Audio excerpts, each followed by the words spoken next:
What is going on, you guys? Welcome back to the channel. Today we are going to resume working on the wagon. Kind of put it off for a couple of days because of that car.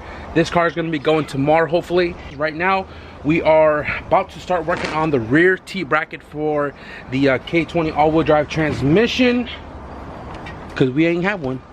And yesterday I was actually going to start recording, but I was kind of like overlooking the whole car and trying to figure out, you know, what all is needed to you know, make this bracket, and also, you know, engine placement and all of that. So I didn't get to record yesterday because I found some flaws, like as far as fitment goes. I don't know if you guys can see it right there, the gap between the transmission and subframe. I had to cut off a whole bunch of material to get that much gap between the subframe, so that way we could rock the engine and get it into the placement we need it to be. Here are the pieces that we cut off, right? And then the other issue I had was on the back side of the block, where one of the holes that bolts to the transmission is down there at the very bottom. I'll show you guys that later. I noticed that the transmission had a little gap to the block, and I was looking inside. I noticed that the dowel pin was kind of smushed. I did record a little bit of that, so I'll insert it now. I don't know if you guys can see it in there, but the back dowel pin got smushed. And the way it's smushed, it actually enclosed the hole.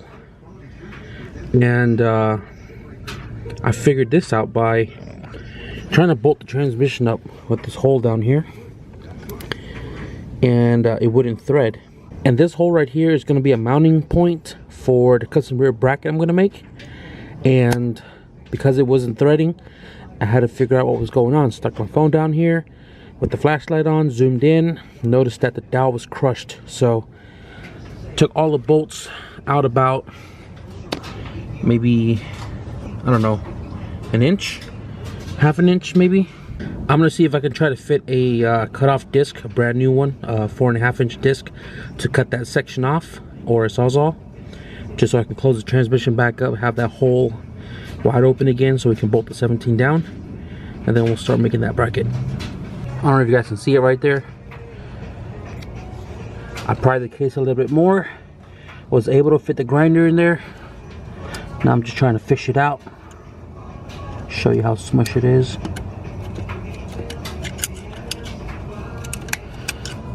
Not sure how that happened.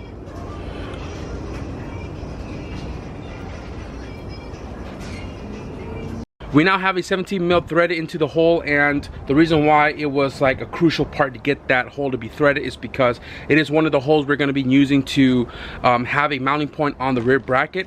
So now we have, I think, 3 points of mounting locations for the rear T bracket. Also sat around looking on my laptop. You can see my laptop set up right here. I was actually looking at a bunch of brackets to kind of figure out how I'm going to go about making my bracket. I know there's an easier route of sending the EFK1 in and then receiving the EFK2, but I don't want to cut my mount off my frame rail because it is welded in there and the bay was repainted, so I don't want to have to do it. Instead, I'm going to make my own rear mount because I've done it for my brother's car, and I'm sure I can come up with something. So one thing to remember when going K-swap, your axle is going to have like a weird angle. I don't know if you guys can see it right there on my passenger side.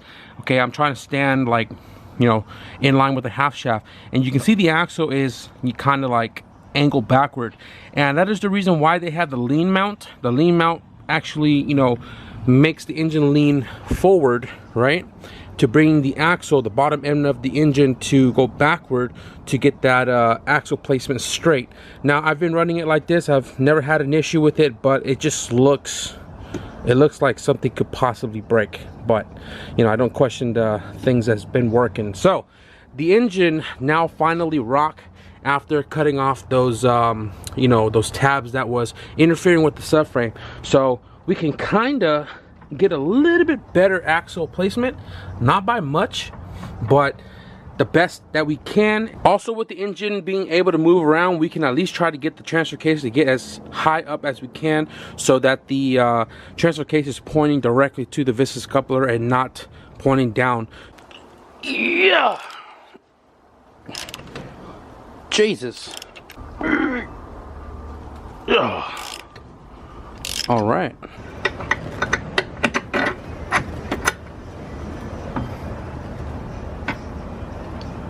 Everything starts with cardboard.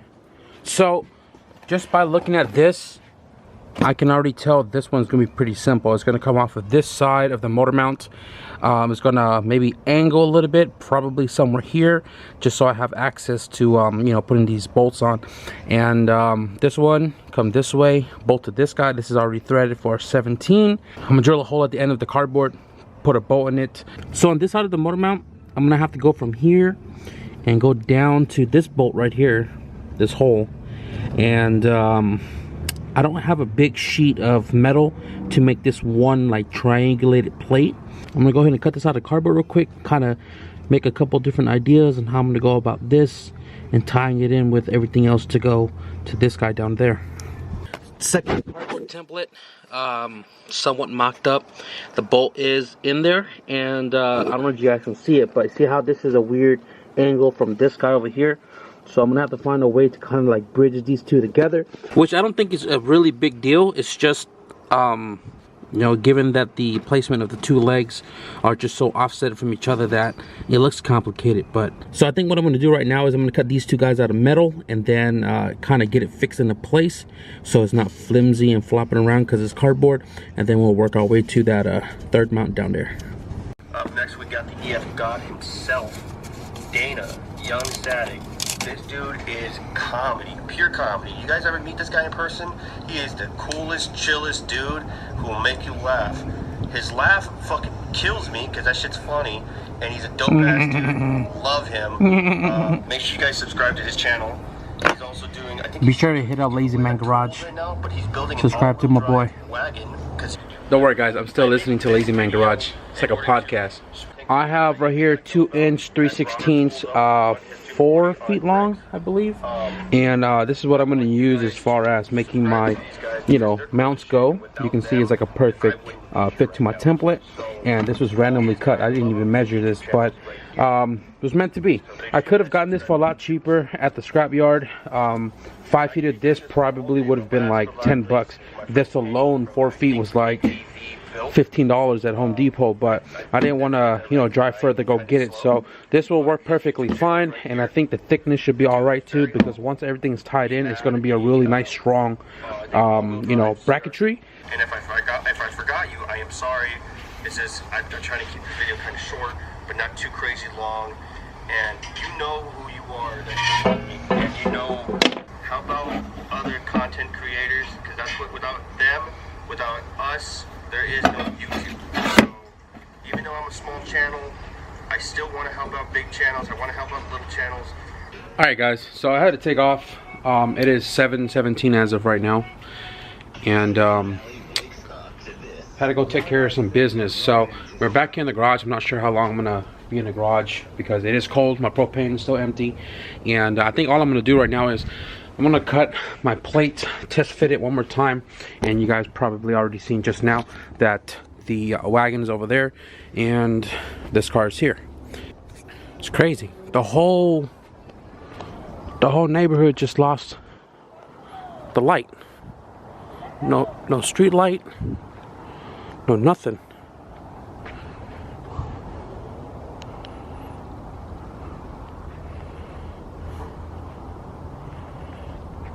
What?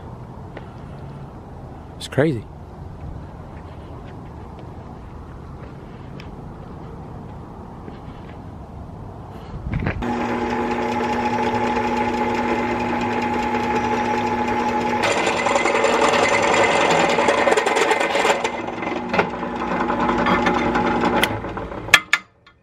So on this bracket right here for the driver's side, you can see I slid it on one side and then the back side, right? So I could bend this right here to you know, go in the direction that I need it to be for this to be flush down here. Here we go. On the motor mount, and then flush right there on the frame.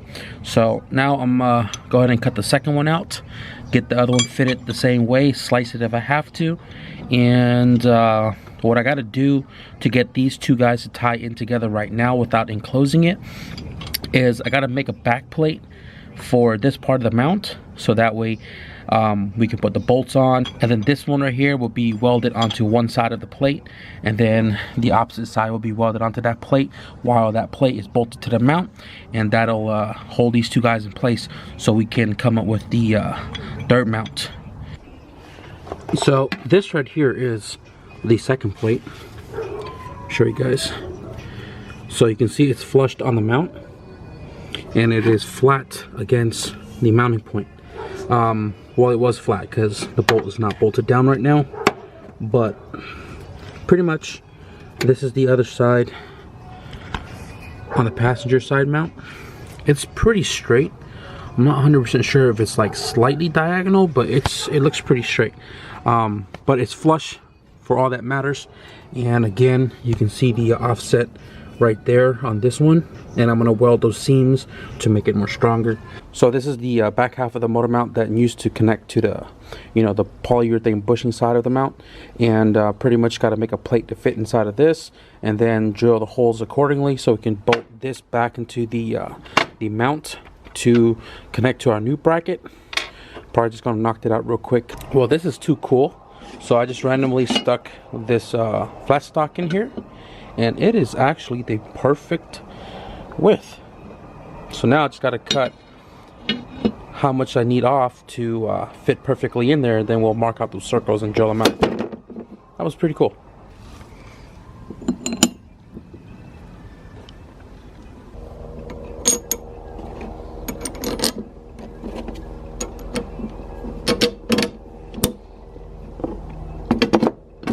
Hell yeah.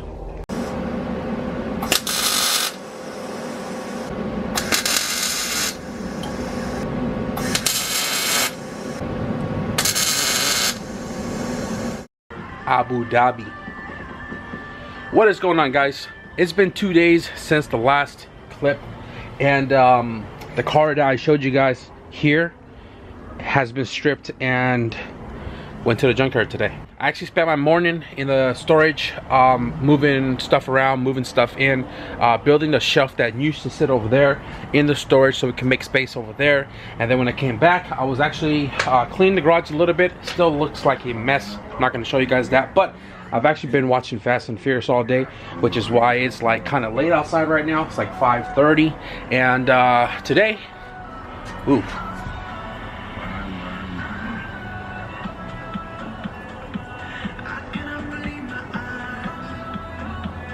Anyways, guys, today we're gonna continue back here on the wagon.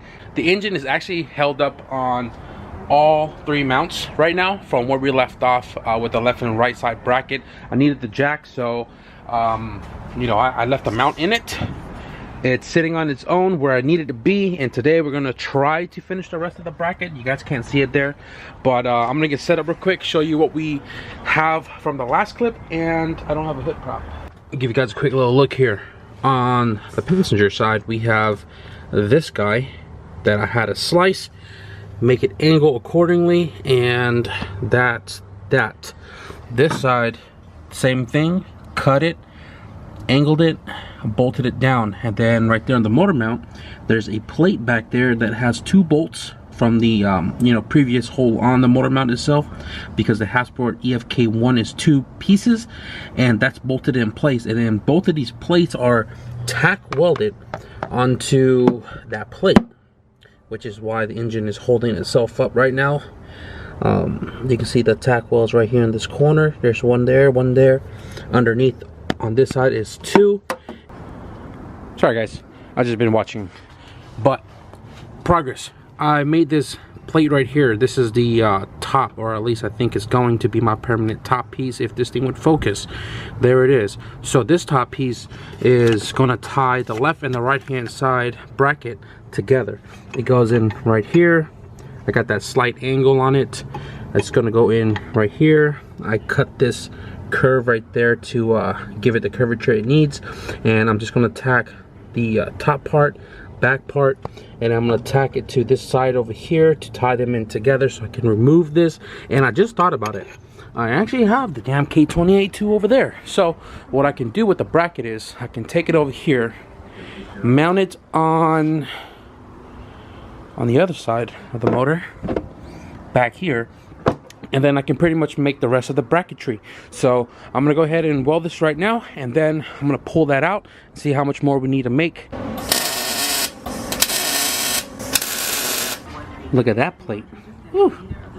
I know it's 2-piece because I didn't buy a big sheet, but I think it'll be plenty of strong. So I'm gonna go ahead and just I think I'm gonna weld the outside first, and then we'll get to the inside, because I don't want to build the bottom in and then not be able to reach my nozzle inside. So I'm gonna go ahead and just weld all this up real quick. Hey, for the record, ECU sold, yeah. Harness is sold, and you still got the transmission. If you guys want to buy his transmission, where to hit you up at? JSE_EH3. JESSE_EH3 on Instagram. So guys, I just got this rear mount all welded up, at least all the open seams all welded up, and it is bolted down at the bottom, just bolted in right here through the bracket, and then this one right here is bolted into the other end of the block. And I'm looking at the houseport bracket, and on the bottom side it's literally open. Like, I don't know if I can find a better picture here, but on the underside, there's no, like, how do you say it, there's no plate to fully enclose it. Like, if you look at this one, you can see the hole right there. You can see right through that hole. That means there's no plate on the back side, and I guess that's how houseport bracket is. So right now, only the 2 mounts. I'm still going to make that 3rd mount at the very bottom. It's pretty damn sturdy. Look, pretty strong. But I am definitely going to make that 3rd mount down there, and I'm probably not going to enclose it, just because houseport has been proven on a lot of cars. And also I wanted to keep it exposed, like the bottom side exposed, because I want to be able to access the bolts on the back side from the steel to aluminum mount. I'm sure I've shown you guys that before, but yeah, so far we're making good progress. Now it's my turn. Anyways guys, so I got the rear bracket all done here. I made this bottom plate right here I was talking about that goes to the 3rd mounting point, which is a 12mm, and it is tied in to, you know, this top bracket right here. It's tied into this bracket right here. It's welded inside and outside. Right now it is just cooling down, and once it is, you know, ready to go, I'll bolt it inside the car, take the jack off, show you guys how strong this bracket is, and I'm pretty happy. Definitely a lot better design than the one I did for my brother's car, but I think this will do the job, especially with that rebuilt Vistas coupler, and a lot more horsepower than my brother's car, so beefy enough for me.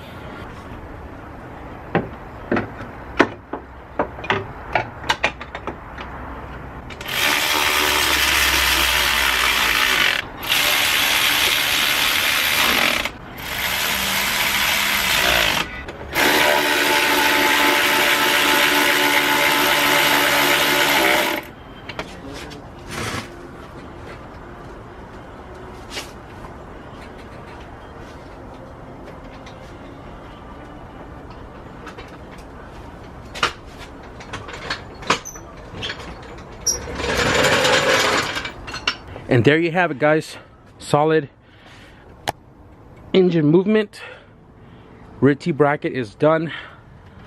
You guys can see it right there, bolted in 1, 2 in the back, and 1 at the very bottom over there. Plenty of strong, and I kept it spacious for my downpipe to ensure that we're going to clear it.